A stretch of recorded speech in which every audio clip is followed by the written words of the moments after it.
Asante kwa nafasi. Jina langu ni Rajabu Msangi, natoka UFM Radio, na maswali mawili kwa Mheshimiwa Waziri. Kwenye eneo la usajili wa makao ya watoto ambalo mmesema serikali inaendelea kutoa usajili, kuna mchango gani wa serikali kwenye vile yale makao ya watoto? Kwa sababu tunaamini kwenye makao ya watoto wanaishi watoto mbalimbali, watoto yatima, watoto wa mitaani ambao wameamua kuwekwa kwenye makao kwa ajili ya kulelewa, lakini kuna watoto ambao walizaliwa wakapelekwa kwenye makao kama hayo. Mnatoa mchango gani serikali kwenye vituo kama hivyo, tofauti na utaratibu wa wadau wengine kujitolea kwenda kwenye makao hayo? Swali langu la pili ni katika kipindi cha serikali awamu ya 6, awamu ya kwanza ilipopita, kumekuwa na matukio mengi ya ukatili yakiripotiwa. Watoto wanafanyia ukatili wazazi wao, lakini mke kamuua mume, mume kamuua mke na vitu kama hivyo.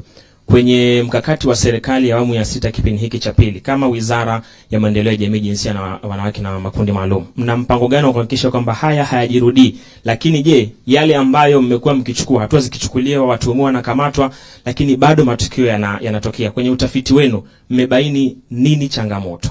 Asante.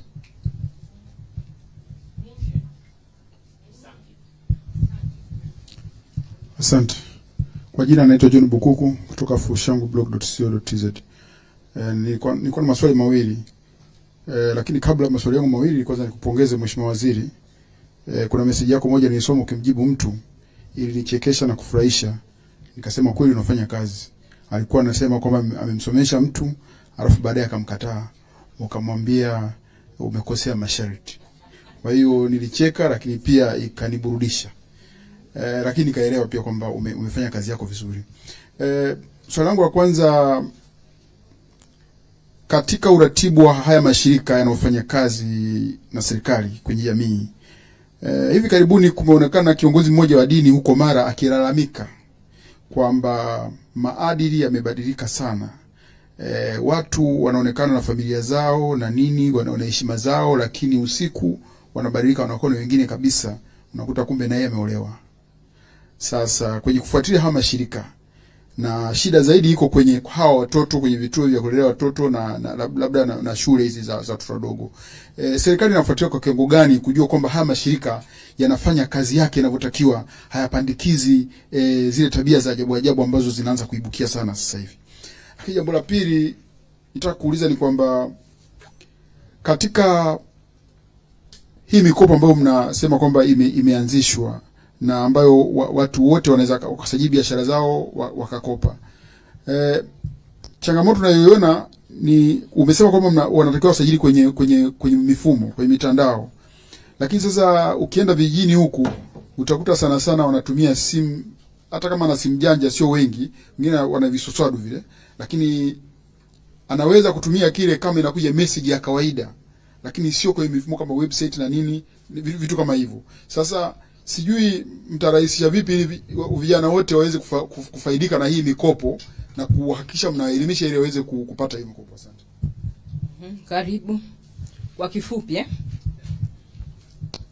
Kwa majina naitwa Rebeka Mbembela, mwandishi wa Azam TV. Mheshimiwa Waziri, swali langu linajielekeza kwenye matukio ya watoto kujinyonga. Ningetamani kufahamu pengine kuna utafiti ambao umefanya kujua ukubwa wa tatizo ukoje na takwimu sahihi ni zipi, lakini pia ni hatua zipi ambazo wizara inazichukua na mikakati iliyopo kwa sasa? Asante sana Mheshimiwa Waziri kwa taarifa hii. Mimi kwa jina naitwa Ali Mayala, ni mwandishi wa habari wa Daily News. Swali langu la kwanza ni kwenye upande wa malengo, kwa maana ya target, kuhusiana na uwezeshaji kimkopo. Je, malengo ni kutoa shilingi ngapi sasa kwa Watanzania wangapi ifikapo mwaka 2050? Swali langu la pili ni kwenye upande wa monetary, kwamba kama tunavyojua kwamba uwezeshaji ambao ni successful lazima kuhakikisha kwamba yule unayemwezesha ana skills ili kuhakikisha kwamba kila anachokifanya kiweze kuleta tija. Je, wizara sasa inafanya nini kuhakikisha kwamba hao wanufaika wa uwezeshaji wanakuwa na maarifa ili kuhakikisha kwamba pesa wanaoipata inaleta tija na faida? Lakini pia swali langu la pili, la tatu ni kwenye upande wa kisekta. Kama tunavyojua kwamba Watanzania zaidi ya 60% ni wakulima, wapo vijijini. Je, mnawafikia kwa namna gani na mnawawezeshaje kwa namna gani kikilimo ili kuhakikisha kwamba wanakuwa na zile commercial skill ili kuharness hizo opportunity na kupata faida. Swali langu la mwisho ni kwenye upande wa teknolojia. Kama tunavyojua kwamba Tanzania kama ilivyo kwenye nchi zingine za Afrika bado kuna digital gap.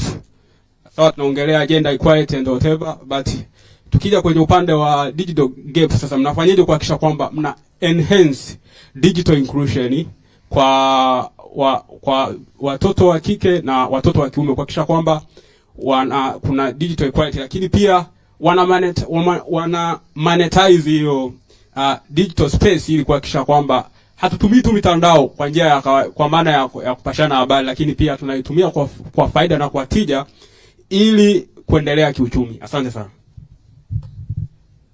Mheshimiwa Waziri, naomba tujibu kwanza maswali haya.